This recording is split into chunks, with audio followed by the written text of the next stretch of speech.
Payment আমাদের smooth আছে। আমরা সবকিছুই অ্যাজ ইউজুয়াল যেটা আছে যখন পাওয়ার কথা সব ঠিকই পেয়েছি। হেলসের সাথে কমিউনিকেট করার পর আসলে অনেক ইজি হয়েছে ব্যাটিংটা। অবভিয়াসলি রিশাদ তো মিডল ওভারে খুব ভালো করে আসছে, ও উইকেট টেকার। না অবশ্যই যখন ব্যাটিংয়ে নামছি তখন আসলে প্রেশার সিচুয়েশন ছিল, বাট হ্যাপি যে টিমের জন্য কন্ট্রিবিউট করতে পারছি।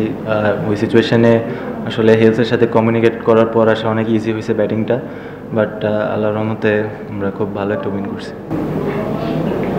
আপনাদের কোচ লাস্ট দিন আসছিলেন, উনি বলে গেছিলেন যে সৌম্য যে দিন যদি আপনাকে একটা রোল প্লে করতে হবে, এবং সেটা আমরা দেখছি আজকে এই ব্যাপারটা আপনার জন্য টিমের একটা আপনার উপর আশা আছে জিনিসটা করতে হবে, কেমন লাগে?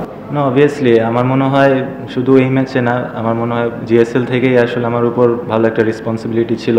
সবাই ব্যাক করছে খুব ভালো আমাকে, team management. So very happy যে টিম ম্যানেজমেন্ট সবাই প্রত্যেকেই আমার উপর ট্রাস্ট রেখেছে। বিপিএল শুরুর আগে আসলে একটা নিউজ এসেছে যে কোনো টিমের কোনো ফ্র্যাঞ্চাইজি প্লেয়ারই আসলে পেমেন্টটা পায়নি। আপনাদের টিমে কি আপনারা কি আসলে পেমেন্ট 50% যেটা আসলে প্লেয়ারটা পাওয়ার কথা টুর্নামেন্ট শুরুর আগে, ওরা কি আপনারা করেছেন? না পেমেন্ট আমাদের স্মুথ আছে। আমরা সব কিছুই অ্যাজ ইউজুয়াল যেটা আছে যখন পাওয়ার কথা সব ঠিকই পেয়েছি। সাইদ ভাই 113 রানের পার্টনারশিপ করলেন আপনার হেলস এবং মিডল ওভারসে, যেটা দেখা যায় অনেক সময় লেগ স্পিনার ইউজ করে অপোনেন্টরা জুটি ভাঙার ক্ষেত্রে। আপনাদের কি মনে হয় যে যদি রিশাদ খেলতো আপনাদের জন্য কাজটা আরেকটু কঠিন হতো, এবং আপনারা একসাথে জিএসএলও খেলেছেন, আপনারা রিশাদের ক্যালিবার জানেন? অবভিয়াসলি রিশাদ তো মিডল ওভারে খুব ভালো করে আসছে, ও উইকেট টেকার।